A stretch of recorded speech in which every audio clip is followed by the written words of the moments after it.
Bienvenidos otra vez al siguiente segmento de este video y vamos a empezar con una tabla de contenidos de otro de los libros de la masonería. Y quiero que vean qué es lo que tiene el contenido de estos libros. Dice el origen y objeto de los antiguos misterios, los misterios egipcio, hindú y persa, los misterios druídico, gótico, Grecia y judío, los misterios cristianos concluidos, dice el significado de la verdadera iniciación. El significado de la verdadera iniciación concluido, el origen y la historia de la masonería. Dice, el origen e historia de los caballeros templarios y el antiguo rito escocés aceptado. Los símbolos y leyendas de la masonería. Los símbolos y la leyenda de la masonería continúa. Y lista de libros masónicos y kindred. Entonces, cuando uno se busca información sobre la masonería, hay un sinnúmero de libros escritos por masones de 32 grados o de 33 grados, que eran los que autorizaban escribir este tipo de información, y lo hacían obviamente en términos de charlas, porque los libros estaban diseñados para dar charlas a los masones. Pero actualmente no se consiguen este tipo de información, porque la mayoría de los libros que se consiguen en línea están del año 1900, no 1920, y después desaparecen. Como que cortaron las publicaciones de la información de ellos. Entonces vamos a continuar en este video. Y vamos entonces a estudiar a Pitágoras. No sé si han escuchado de Pitágoras anteriormente, pero es uno de los personajes que nos enseñan más que todo ya en la universidad. Y podemos ver entonces la descripción de Wikipedia de quién fue Pitágoras. Dice, era un griego antiguo. En la época de 569 a.C. a 475 a.C., para que nos ubiquemos en el tiempo de la cronología, que va de acorde también a los tiempos en que profetas existían durante el periodo de Pitágoras. Dice que fue un filósofo y matemático griego, considerado el primero matemático puro, contribuyó de manera significativa en el avance de la matemática helénica y la geometría, la aritmética, derivadas particularmente de las relaciones numéricas y aplicadas, por ejemplo, a la teoría de pesos y medidas, a la teoría de la música o a la astronomía. Respecto a la música, sus conceptos de 1, 4 y 5 fueron los pilares fundamentales en la armonización griega y son los utilizados hoy en día. Es el fundador de la escuela pitagórica, una sociedad que, si bien era de naturaleza predominantemente religiosa, se interesaba también en medicina, cosmología, filosofía, ética y política, entre otras disciplinas. Pero, ¿qué más podemos saber de Pitágoras que no están en los libros de matemática?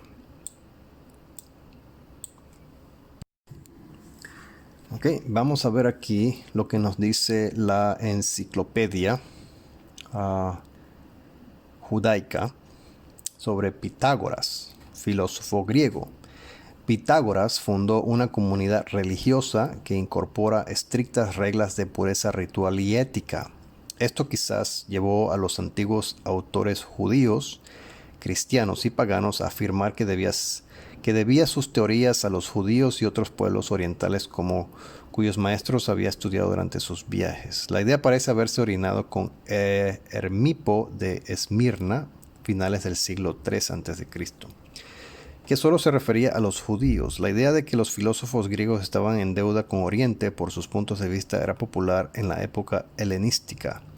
A la inversa, Levi ha sugerido que las leyendas que rodean la vida de Pitágoras influyeron en el relato de la vida de Moisés que se encuentran en Filo y Josefus.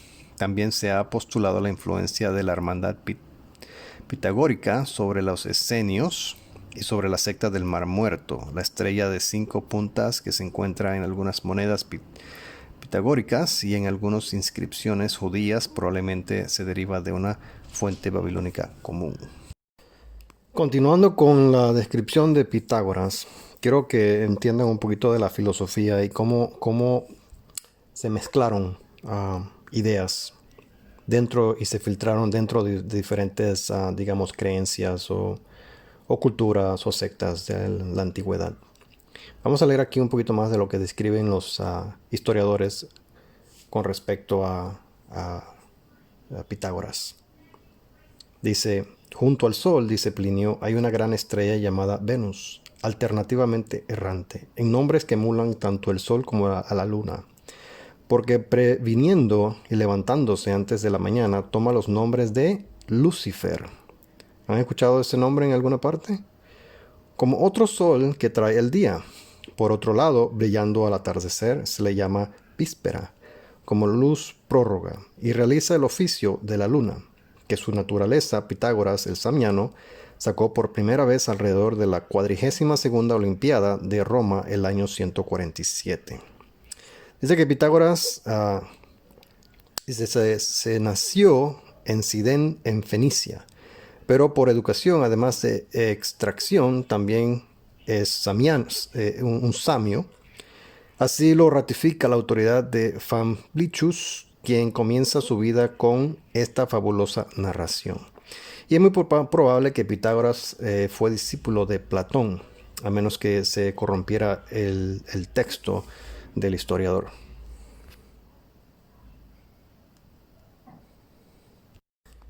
Cuando era joven, a Pitágoras se le aconsejó que siguiera estudiando porque los maestros, digamos, le dijeron que tenía buen futuro y capacidad para aprender. Entonces dice que él consultó, dice, con los profetas, sucesores de Mocus, el fisiólogo, y con los sacerdotes finicios, y fue iniciado en todos los misterios de Biblos y Tiro, y en la financiación de las principales instituciones sagradas en diversas otras partes de Siria. No por estas cosas, por superstición, como puede imaginarse, sino por nuestro amor al conocimiento y un miedo.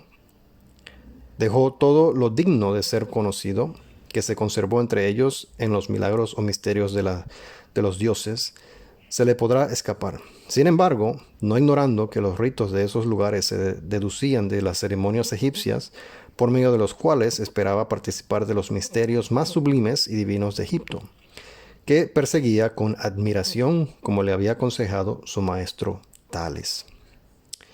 Dice, y viendo admirado y amado de todos los sacerdotes y profetas con quienes conversó, se informó por sus medios con precisión de todo, no omitir ninguna persona, eminente en ese momento para el aprendizaje, ni ningún tipo de ritos religiosos, ni dejar ningún lugar sin ser visto, entrando él, que concibió que podría encontrar algo extraordinario.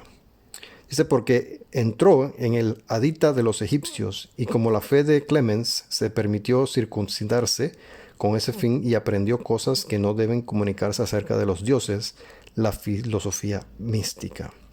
Dice que cuando en Egipto, diciendo, Pitágoras se proponía familiarizarse con la institución de los sacerdotes egipcios y esforzándose diligentemente por participar en ella, pidió a Polícrates, el tirano, que escribiera a Amasis, rey de Egipto, con quien tenía amistad y hospitalidad para que pudiera ser admitido en la citada doctrina.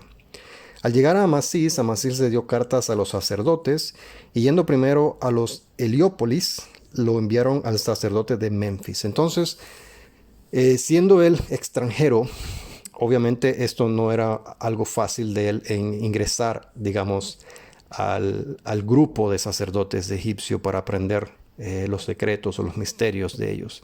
Así que pidió ayuda de un amigo para que el mismo rey de Egipto le diera el permiso de ingresar.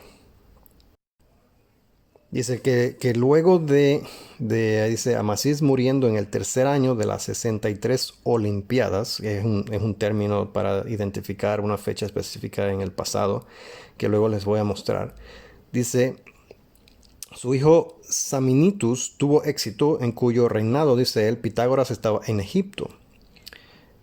Ante esto, Cambises invadió y conquistó Egipto, por quien Pitágoras fue hecho prisionero y enviado a Babilonia. Entonces, lo interesante es el tiempo en que esto sucedió y cuándo él terminó en Babilonia y con quién terminó él en Babilonia, que van a ver después. Y se dice, allí vivió con los más excelentes entre los caldeos y con los magos y los magos persas. Así los llaman Cicerón, Apuleyo y Eusebio, respecto de que Babilonia estaba entonces bajo esa monarquía. Dice Famblichus, dice que vivió en Egipto, Pitágoras vivió en Egipto 22 años y que fue llevado desde allí por Cambises, que vivió en Babilonia 12 años. Entonces, de la vida que él estuvo aprendiendo desde que llegó a Egipto, aprendió 22 años bajo los sacerdotes de Egipto. Luego los conquista Cambises y Cambises se lo lleva entonces prisionero a Babilonia y él vive ahí 12 años. Luego de allí entonces regresó a Samos ya con 56 años de edad. Desde Samos se fue a Italia en la 62ª Olimpiada. ¿Okay? Entonces en Egipto vivió 22 años en sus lugares sagrados privados estudiando astronomía, geometría y fue iniciado en todos los misterios religiosos de los dioses. ¿Qué sucedió cuando él estuvo en Babilonia? Dice que la historia cuenta que vivió junto a los caldeos en Babilonia. ¿Okay? Dice, quizás aquel cuya doctrina abrazó Pitágoras para la fe de Clemens explicó Zoroastro el mago persa. Se cree que Posterity fue su maestro. Algunos suponían que este Nazareto, el asirio, era el profeta Ezequiel, a lo que opinión Clemens se opone. Sin embargo, la cronología más precisa enseña que Ezequiel y Pitágoras florecieron juntos entre las Olimpiadas 50 y 52.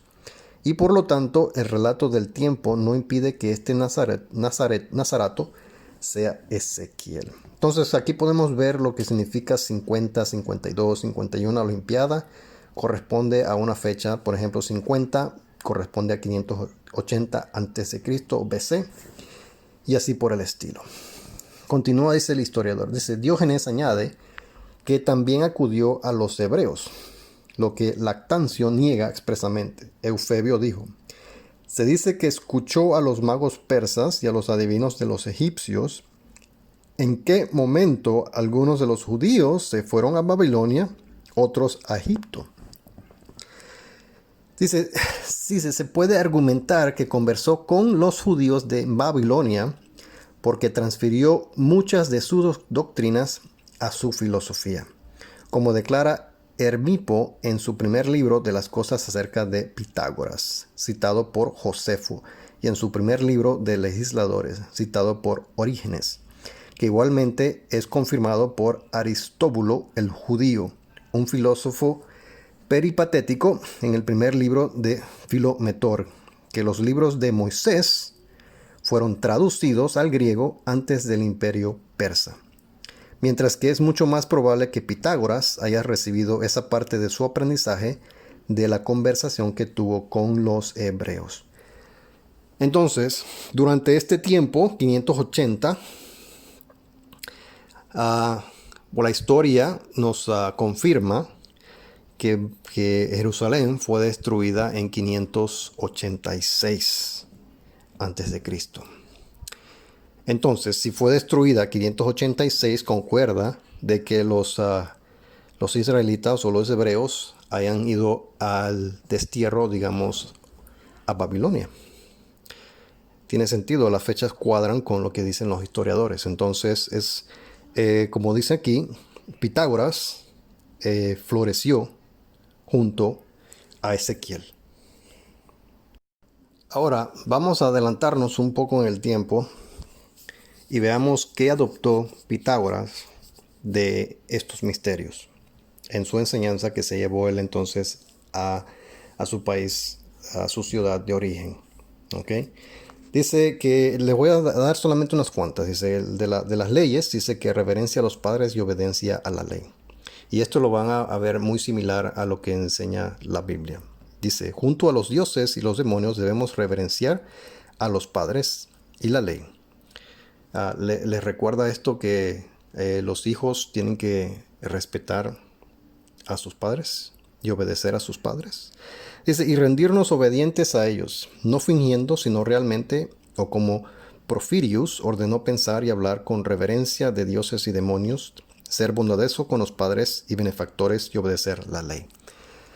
Entonces, hay que entender un poquito que obviamente las enseñanzas las van a adaptar a la cultura, por decirlo así. ¿Ok? Y de acuerdo también, me imagino, al estilo de gobierno al que permanecía vigente.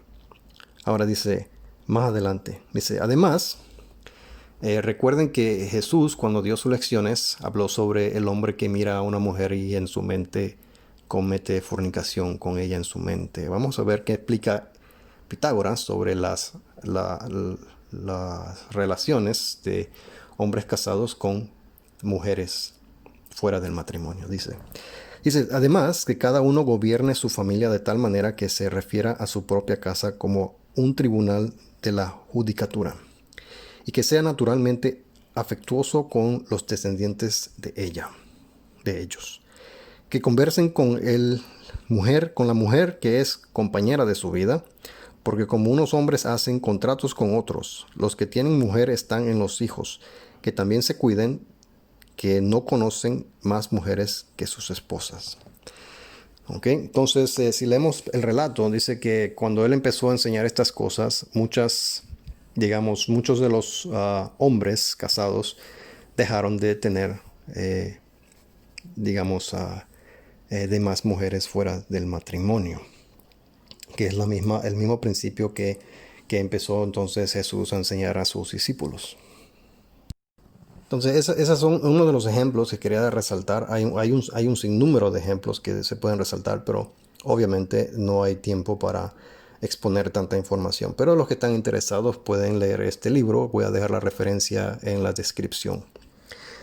Vamos a ver entonces, si él fue estudiante de Platón, vamos a ver entonces qué pensaba o qué creía Platón. Dice que Platón nació en el 427 a.C., Atenas, Grecia, ¿sí? Murió en el 348 y 347 de Atenas, en Atenas. Dice sobre la inmortalidad del alma. Platón dice que el alma es inmortal. Entonces Platón pensaba que el alma era inmortal, tal cual lo describe en la Biblia y lo interpreta la cristiandad. Dice, Platón lo prueba con estos argumentos. El alma a todo aquello en lo que está confiere vida, como siendo naturalmente innato en sí mismo. Pero lo confiere vida a los demás. Nunca admita la muerte, sino que lo que es inmortal. El alma que es inmortal es igualmente incorruptible, porque es una esencia incorpórea que no se puede cambiar sustancialmente y solo es perceptible por el intelecto, no por los ojos, y es uniforme. Dejo el pensamiento ahí para que vean cómo las creencias se compartían, o las ideas se compartían en la antigüedad. Ahora voy a dar introducción a lo que es la adoración de símbolos antiguos. Y vamos a ver el primero. Dice, el sentido que pretende transmitir esta expresión sería bastante evidente sin la introducción del árbol de la vida. Entonces vamos a analizar lo que es el relato de Génesis. Dice que esto está destinado a representar el elemento masculino, es indudable. El dios caldeo Gea, que estaba simbolizado por la serpiente, era también el dios de la vida y el conocimiento. Y Rawlinson afirma que hay bases muy sólidas para conectarlo con la serpiente de las escrituras y con las tradiciones paradisíacas del árbol del conocimiento y el árbol de la vida. Ok, ¿qué dice la enciclopedia Maclinton Strong bíblica de Gea? Dice, Gea era uno de los dioses asirios más importantes ya que combinaba en sus numerosos títulos los atributos de varias deidades clásicas. Su nombre acadio era Enki. Recuerden este título. O el Señor del Mundo, Tierra. Y su nombre asirio se leía fonéticamente Ea o Ea. Uno une en sus oficios los atributos de Plutón, Hades, de Poseidón, Neptuno, y de Hermes, sabiduría. Gea, como representante del Poseidón griego, era señor del abismo, Sar-Apsu, y se hablaba de él como Gea, que habita en el gran abismo. En una lista de sus títulos se le llama señor de los mandú o marineros, y fue Gea quien le enseñó a Aziz Arda cómo construir el arca o barco. Recuerden esto, en el que navegó sobre el diluvio. En este carácter del dios del agua y el océano se le asociaba con una deidad femenina, Bahu, o el vacío, que puede identificarse con el Bohu de Génesis 1:2.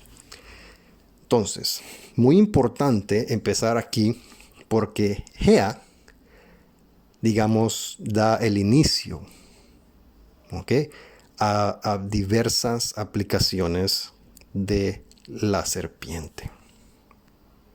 Ok, continuamos en este libro de religiones antiguas. Este libro también está en la descripción. Dice, todavía hay un punto importante relacionado con la leyenda hebrea que requiere consideración. La naturaleza del querubín protector, que esto fue simplemente un símbolo de la deidad misma.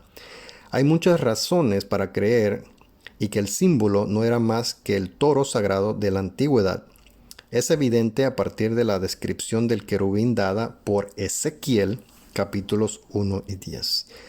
Pero, ¿cuál era el significado religioso del toro? Un animal que sería fácil de probar fue venerado por casi todos los pueblos de la antigüedad. Si ven la imagen aquí ya saben dónde fue y qué sucedió en ese momento. Dice, ahora es bien sabido que el toro simboliza la fuerza productiva en la naturaleza y por lo tanto estaba asociado con los dioses del sol. La figura simbólica llevada en procesión durante la fiesta de Osiris e Isis fue representativa, probablemente, del falo de este animal. Según la cosmogonía del Zend Avesta, Ormuzd, después de haber creado los cielos y la tierra, formó el primer ser llamado por Zoroastro el toro primigenio. ¿Ok? Entonces tomemos en cuenta este simbolismo de este animal, el falo, la reproducción y así por el estilo. Entonces analicemos Egipto. Egipto dice, la serpiente era un símbolo del elemento masculino personal, o más bien tenía una referencia especial a la vida del hombre, mientras que el toro tenía relación con la naturaleza como un todo, y era un símbolo de la idea general de fecundidad. Este antagonismo se llevó a un tema en la lucha entre Osiris y Seth, que terminó con el triunfo del dios de la naturaleza, aunque se renovó incluso durante el Éxodo, cuando se colocó el becerro de oro de Osiris o Horus en el campamento hebreo, como lo vimos en la imagen anterior. Las referencias a la serpiente, al árbol de la sabiduría y al toro en la leyenda de la caída prueban suficientemente su carácter fálico, que de hecho fue reconocido en la iglesia cristiana primitiva. Entonces aquí tenemos la imagen de Set, que era el hermano menor celoso de Osiris, y Osiris, señor de los muertos y renacimiento en el antiguo Egipto. Y seguimos analizando la serpiente. Dice, fuente de la leyenda de la caída del hombre. Dadas las circunstancias de que he detallado, difícilmente podemos dudar de que la leyenda de la caída se ha derivado de una fuente extranjera. Creo que puede probarse por varias consideraciones que no podría ser original de los hebreos. En la leyenda de la serpiente es bastante inconsistente con el uso de este símbolo animal por Moisés. Como el mismo Satanás, como el reverendo Dunbar Heath ha demostrado, la serpiente no tenía de hecho un carácter completamente malvado entre los primeros hebreos. En segundo lugar, la condenación del acto de generación era directamente contraria a la idea central de la historia patriarcal. La promesa a Abraham era que tendría simiente numerosa como las estrellas del cielo en multitud. Y para apoyar esta noción, la descendencia de Abraham se remonta al primer hombre creado a quien se le ordena crecer y multiplicarse. Y aquí ven dos imágenes de serpiente. Una es la serpiente que formó Moisés y que se comió las demás serpientes de los egipcios. Y la otra es la serpiente de bronce que él, digamos, instaló para que las personas que vieran a la serpiente se curaran.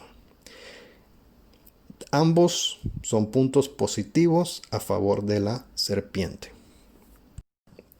Dice, desde Egipto este sistema de símbolos se difundió por Grecia y Roma y otros países de Europa y Asia, dando origen a través de muchos pasos intermedios a esa misteriosa asociación que ahora representa la institución de la masonería. Entonces vamos a verlo relacionado a los masones.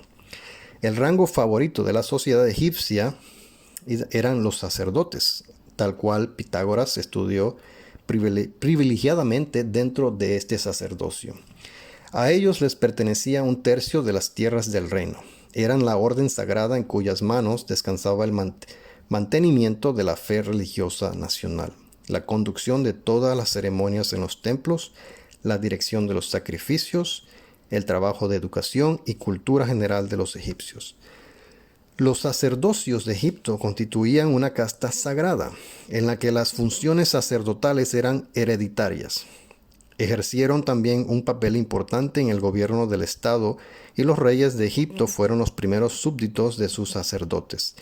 La iniciación en los misterios egipcios fue de todos los sistemas practicados por los antiguos el más severo e impresionante. Imagínense en el cual participó Pitágoras.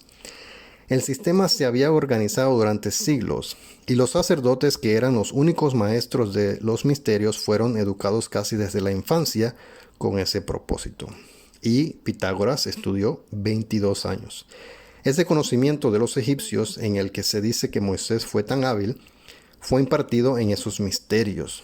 Entonces Moisés también sabía los misterios de Egipto. A lo largo de toda la historia de la tierra, de las pirámides se dibuja un velo de misterio. Y vamos a seguir adelante. Ok, dice, el importante significado de la serpiente se demuestra por el hecho de que este animal se empleaba en todos los ritos y ceremonias fálicos de los antiguos, y era objeto de adoración en todas las naciones del mundo. De acuerdo con la Biblia, la serpiente de bronce hecha por Moisés por orden del Señor fue considerada con la más profunda veneración por los israelitas y fue preservada y adorada religiosamente durante un periodo de 700 años, cuando finalmente fue destruida por Ezequías por los ritos idólatras relacionados con su adoración. Interesante cómo cambian de parecer de algo que fue ordenado por Dios a algo que fue destruido por orden de Ezequías. Aunque como regla general la serpiente era venerada y adorada como representante del poder supremo, la sabiduría y la bondad, también se utilizaba con frecuencia como símbolo del mal. Esto naturalmente resultó de su uso como emblema del deseo sexual, pues si bien este instinto fue por un lado considerado como el factor principal en la obra del Creador y por lo tanto la fuente de todo bien, también fue reconocida como la causa de todo mal. Fue a través de él que el pecado entró en el mundo. Fue la pasión ciega y dominante la que inició a la humanidad a la desobediencia y la maldad. El ardiente espíritu de la lujuria, el tentador y el seductor. En consecuencia, la serpiente se convirtió en representante del pecado, personificación del mal, y este diablo, este opuesto de Dios o del bien, era la naturaleza sexual en su aspecto sensual y lujurioso. Por consiguiente, no es difícil comprender el significado alegórico de la serpiente en el relato de la tentación y caída de Adán y Eva. Su pecado consistió en familiarizarse con los placeres carnales. No se resistieron a los impulsos de sus deseos sexuales, sino que se permitieron participar del fruto prohibido. El simbolismo de la serpiente es muy extenso y se encuentra con una gran variedad de formas y combinaciones. Sin embargo, rara vez se encuentra como símbolo aislado, excepto en el conocido diseño egipcio en el que se muestra con la cola en la boca, como emblema de la inmortalidad y la vida futura. Por regla general, aparece junto con emblemas masculinos o femeninos. Y una de las representaciones fálicas más antiguas y conocidas en las que figura la serpiente es la vara de la vida, o el caduceo de Mercurio. Esto representa dos serpientes enroscadas alrededor de un bastón o poste vertical y tipifica el falo que recibe vida y potencia de la energía divina. Su especial importancia se debe a la posición de las serpientes, que es la que adoptan la cobra al aparearse. Interesante, ¿no? Y estos símbolos los tenemos hasta el día de hoy. Ahí tenemos el símbolo de la Organización Mundial de la Salud y el símbolo obviamente que alude aquí, que es el bastón, el caduceo de Mercurio, que es el que tiene las dos serpientes. Entonces, obviamente, imagínense, desde el tiempo de Egipto al día actual, utilizamos este símbolo como sabiduría, como impartir salud. Por eso que lo utiliza la Organización Mundial de la Salud y todos los hospitales en el planeta. Ok, sigamos viendo lo que dice entonces la enciclopedia judaica. El seraf. Dice, el término seraf, cuya etimología es oscura, aparece en la Biblia en dos contextos distintos. Aparece en singular y plural, como el nombre de una especie de serpiente. ¿Okay? En Números 21, el Señor envía serpientes serafines para castigar a los israelitas que se quejan. Cuando el pueblo se queja, el Señor le dice a Moisés que haga un serafín y lo coloque en un estandarte, el que vimos ya en la imagen. ¿Okay? Para que sirva como un dispositivo apotropaico homeopático, después de lo cual Moisés hace una serpiente de cobre. En Isaías 14, 29 y 30, y dice, la palabra saraf se dedica con la palabra meofef, volar, de modo que parece que la serpiente serafín es una especie puramente legendaria. Los serafines en Isaías 6:2-6 deben distinguirse de los anteriores. Estos se representan como seres semidivinos compuestos con tres pares de alas, separan, buclan y proclaman la inefable santidad de Dios ante el trono divino. Como guardianes de un trono recuerdan a los querubines de Ezequiel 1, aunque a diferencia de estos últimos no sirven como carro divino.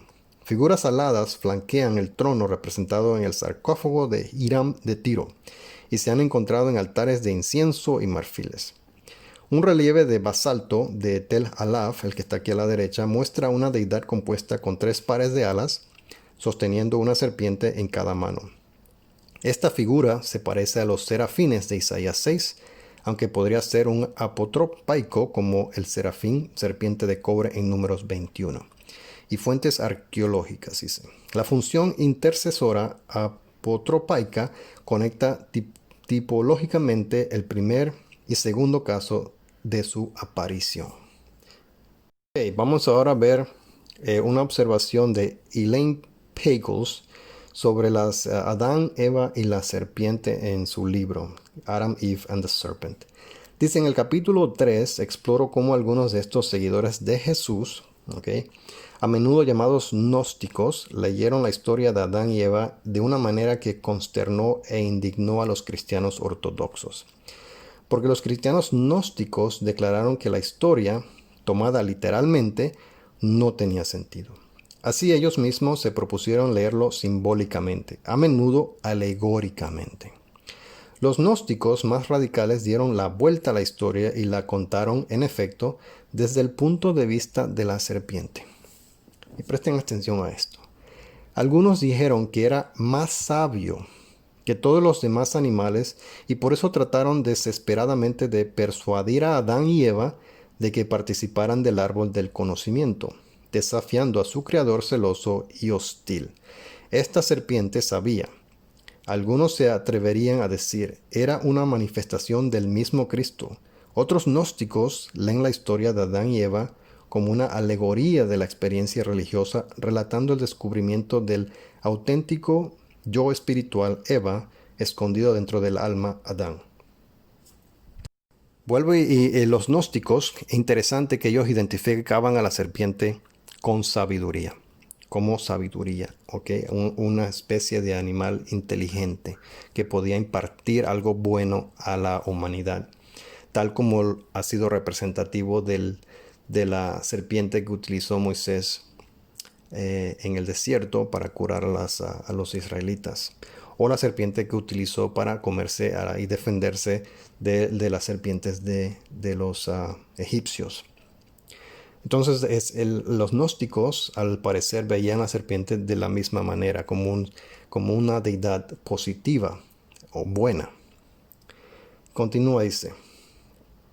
El autor gnóstico de la interpretación del alma vio a Eva como la representación del alma alienada que busca la unión espiritual.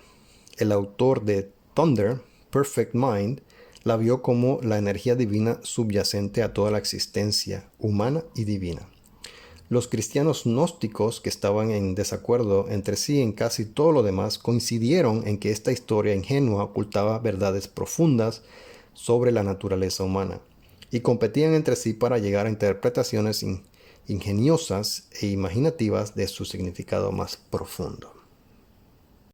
Y debido a este pensar de los gnósticos, que veían a la serpiente como un animal sabio que podía impartir conocimiento, nos lleva entonces al Pistis Sophia y nos llega entonces al personaje que utiliza la Watchtower, Sofía, que significa sabiduría. ¿Okay? La niña que imparte conocimiento a los niños de la Watchtower. ¿Qué nos dice el Pistis Sophia? ¿Okay? Leamos lo que dice el Pistis Sophia, que eran unos escritos, obviamente que no formaron parte del canon de la Biblia, pero escuchemos lo que dice. Dice, entonces Jesús, estando en el monte con sus discípulos y habiendo recibido su vestidura mística, el conocimiento de todas las regiones y las palabras de poder que las abrieron, enseñó más a sus discípulos, prometiendo, yo os perfeccionaré en toda perfección de los misterios del interior a los misterios del exterior. Os llenaré del Espíritu, para que seáis llamados espirituales, perfectos en todas las perfecciones. Y les enseñó acerca de Sofía, la sabiduría, y de su caída en la materia en su intento de elevarse al Altísimo, y de sus clamores a la luz en la que había confiado, y del envío de Jesús para redimirla del caos y de su coronación con su luz, y saliendo de la servidumbre. Entonces, pónganse a pensar, ¿por qué la Watchtower eligió el nombre Sofía, que se pronuncia igual en español y en inglés, Sofía, para impartir conocimiento a la juventud? Es obvio que la Watchtower ha estudiado la gran mayoría de todos estos textos, todos los libros que no se contienen en la Biblia, los han leído, los han estudiado y la han revisado. Y obviamente al saber toda esta información, se convierten en expertos en ocultar y manipular la información. Esa es mi opinión personal de esta secta. Y yo creo que todos pueden concordar que la Watchtower es un experto en manipulación de información. ¿Okay?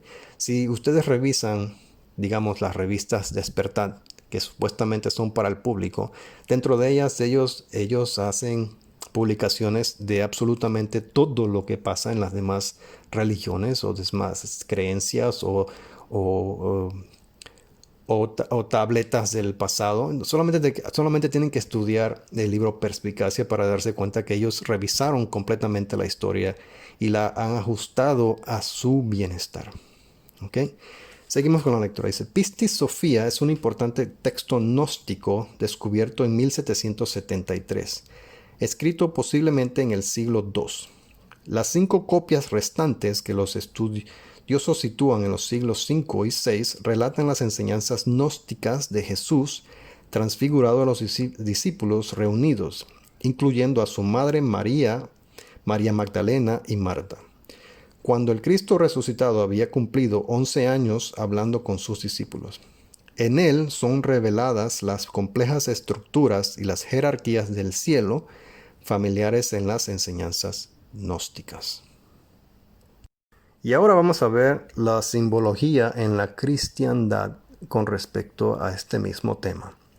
Estas 2 imágenes que ven aquí están tomadas de la presentación de Russell, el fotodrama de la creación, donde podemos observar la serpiente de Moisés que representaba vida al todo el que la miraba.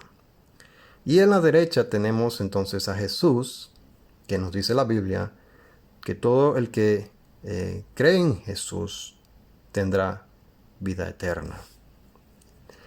No sé si pueden observar el paralelo y significado de ambas enseñanzas sobre la serpiente y Jesús.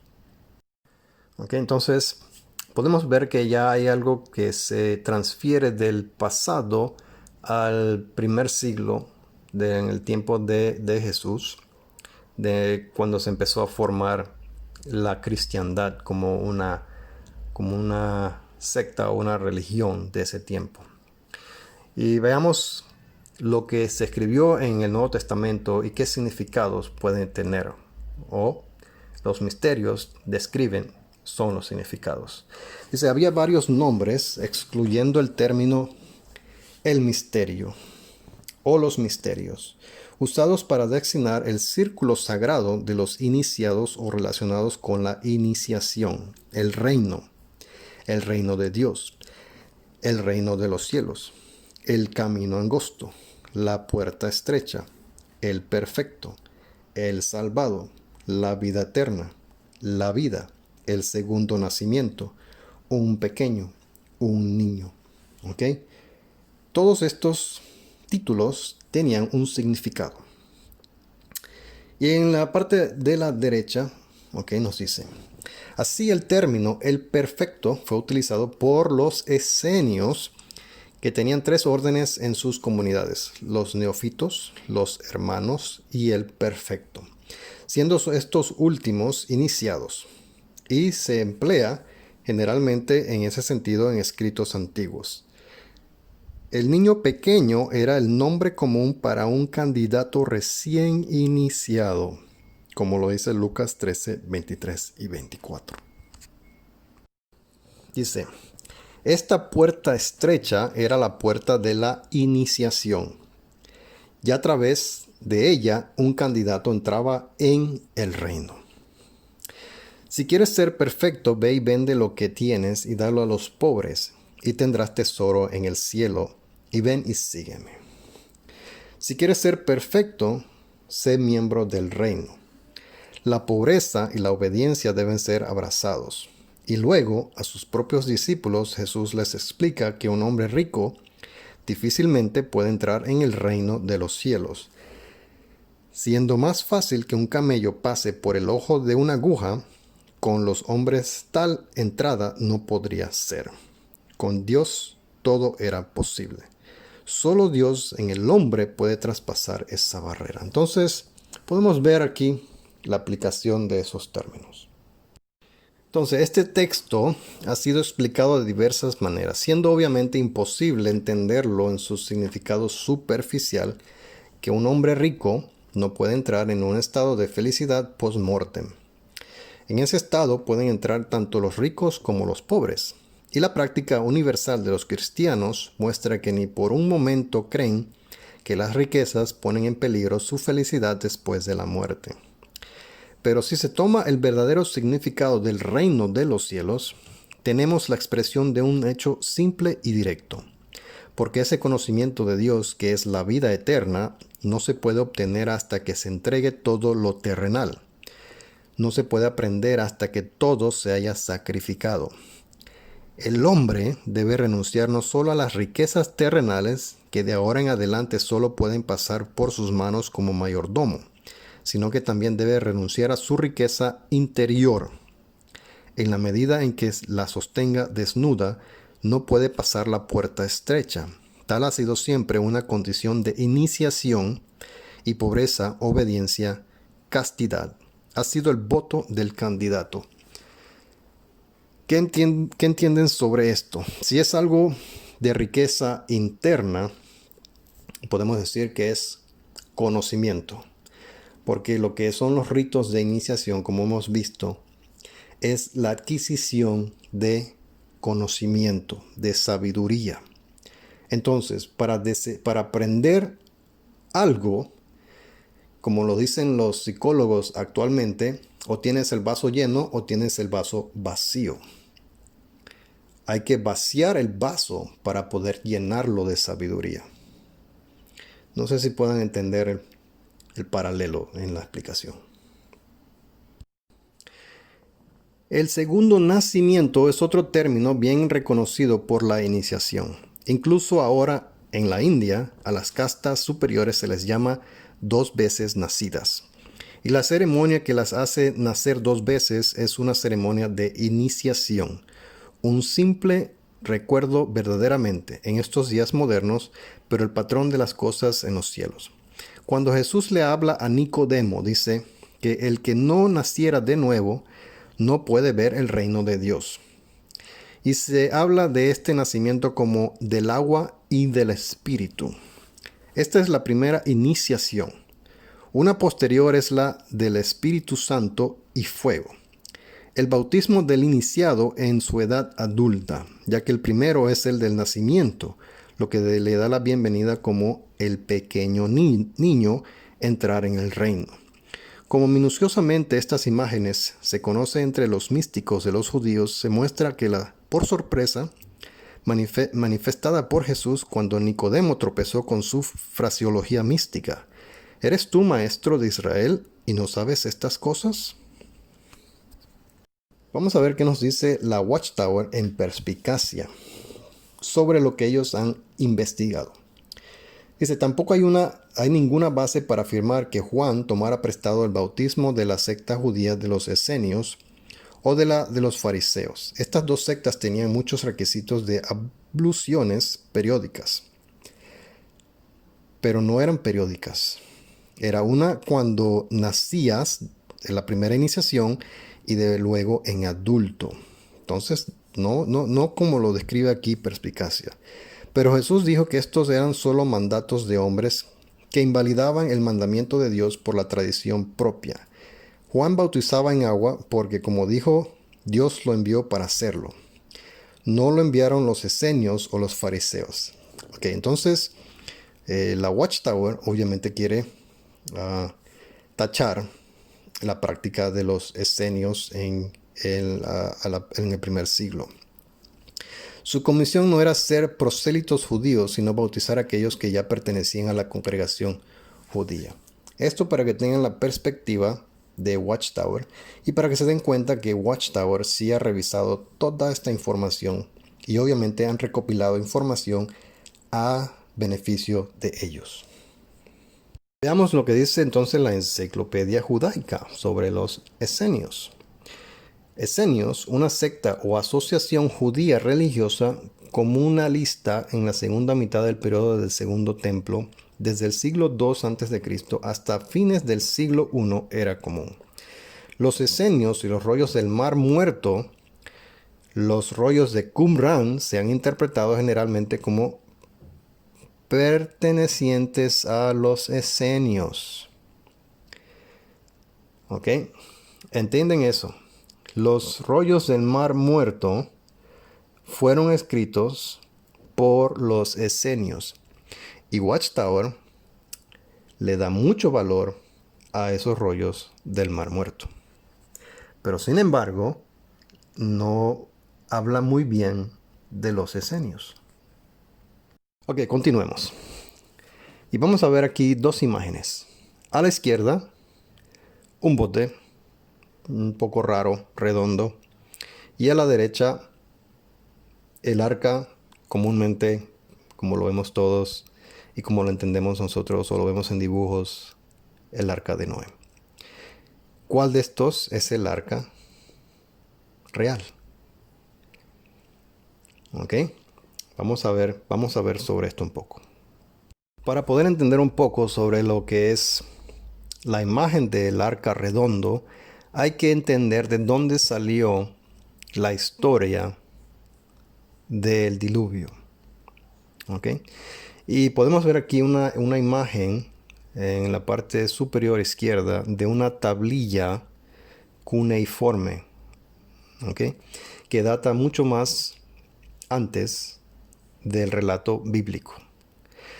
Dice, la tablilla se escribió durante el periodo de la antigua Babilonia, aproximadamente entre 1900 y 1700 a.C. El documento no fue fechado por el escriba, pero por la forma y apariencia de la tablilla, el carácter y la composición de la escritura cuneiforme y las formas y usos gramaticales, podemos estar seguros de que este es el periodo en el que fue escrito. Fue compuesto en semético, babilónico, acadio, en un estilo literario. La mano es limpia y la de un escriba cuneiforme completamente capacitado. El texto ha sido redactado con mucha habilidad, sin errores y con un propósito específico. Ciertamente no es una tableta de práctica escolar de un principiante, ni nada por el estilo. Mide 11.5 centímetros por 6 centímetros y contiene exactamente 60 líneas. La característica más notable proporcionada por la tabla del arca es que el bote salvavidas construido por Atrahasis, el héroe parecido a Noé, que recibe sus instrucciones del dios Enki. ¿Recuerdan ese dios Enki, asociado con la serpiente? Dice, era definitivamente inequívocamente redondo. Dibuja el barco que harás, se le indica en un plano circular. Enki le dice a Atrahasis de una manera muy práctica cómo poner en marcha su barco. Debe trazar un plano del bote redondo en el suelo.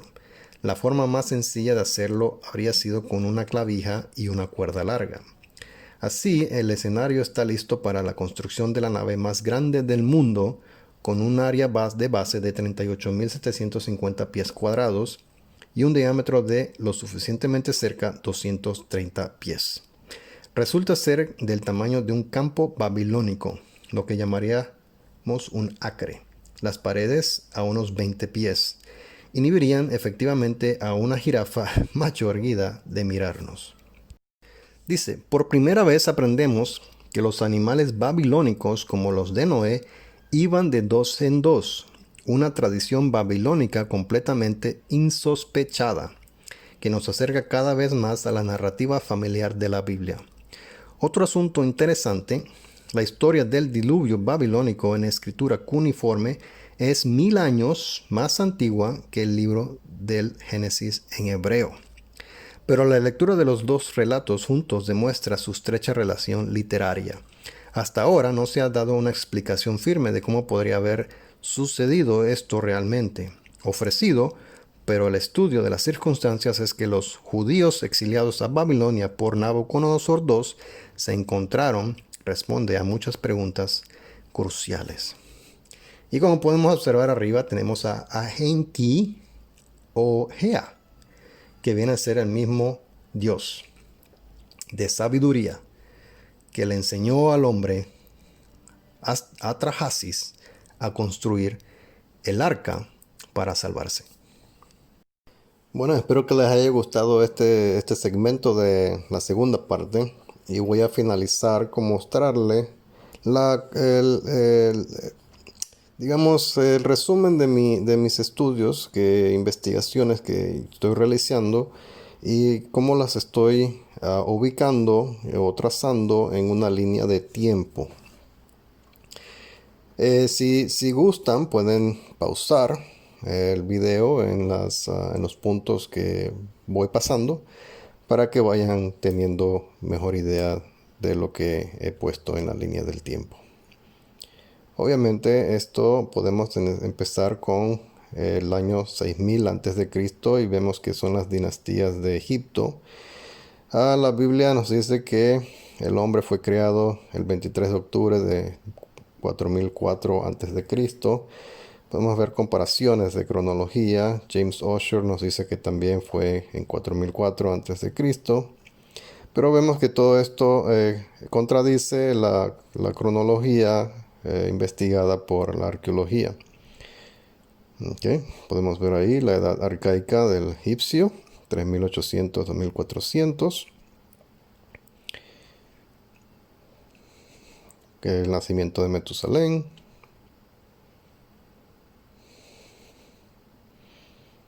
Okay. Periodo de invasión de Egipto, construcción de los pirámides, los textos de pirámide y todo por el estilo, las fechas.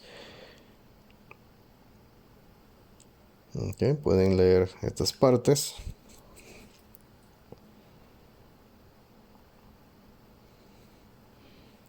Por lo menos les da una mejor idea de cómo estoy organizando la cronología que está comprobada por arqueólogos versus la cronología de la Biblia, que en puntos obviamente no concuerda. Aquí podemos por lo menos ver el código de Hammurabi, que tiene una similitud con la ley de Moisés que dice ojo por ojo, diente por diente. Esto ya estaba escrito mucho antes que la ley mosaica fuera establecida. Obviamente tengo todo mezclado en inglés y en español porque obviamente mis investigaciones las hago en ambos idiomas. Y ahí pueden ver código Hammurabi, 1754 a.C. Este libro ya antecede a la ley mosaica. Okay.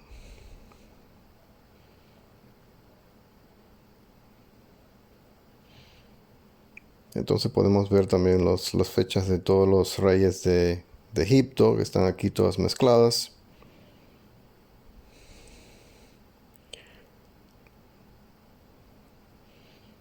Los demás libros del hinduismo, por ejemplo, esa imagen que ven ahí eran estatuillas que utilizaban las mujeres de Abraham. Podemos ver la cronología del tiempo que los israelitas estuvieron en Egipto, no concuerda con la cronología real, y obviamente por eso que se nombran los diferentes faraones que estuvieron presentes durante su tiempo. Y vemos ahí, si pueden pausar, pueden leer este párrafo donde está Pitom y Ramses, que eran las ciudades que supuestamente existían en el tiempo de Moisés en el Éxodo. Okay. Pueden ver aquí en el periodo de los fenicios. Okay. Y estamos llegando ya al año 950. Podemos ver aquí el tiempo del Éxodo, 1250, las diferentes fechas que se calculan. El tiempo en que Génesis a Deuteronomio fueron escritas fue en 515 a.C. Entonces vemos que el tiempo en que fue resumido estos libros obviamente vinieron mucho tiempo después que las demás naciones o demás culturas. Aquí vemos el tiempo entre Pitágoras, Ezequiel, cuando se mezclaron, cuando convivieron juntos, destrucción de Jerusalén en 586, cuando se desarrolló el alfabeto hebreo, okay, que fueron adaptando prácticamente de los fenicios, okay, y convirtiendo el alfabeto a su dialecto. Vemos aquí la influencia ya de los griegos. Y como pueden ver, todo ocurrió en un lapso de tiempo que todo se concentra prácticamente cuando se ha facilitado ya la escritura y se está ya compartiendo bastante información entre diferentes sectas o naciones. Fecha que se descubrieron fueron escritos los rollos del Mar Muerto que les mencioné. Aratus, el griego poeta, que hablé en el primer segmento. Cómo estos individuos todos traslapan porque estos individuos realmente traslapan, no son como la generación traslapada de los testigos de Jehová. ¿Ok? Son diferentes generaciones que obviamente convivieron y pueden ver que todo el núcleo de toda la información es aquí en estas fechas. Esto es lo interesante. Espero que les haya gustado esta parte de la presentación. Hasta la próxima.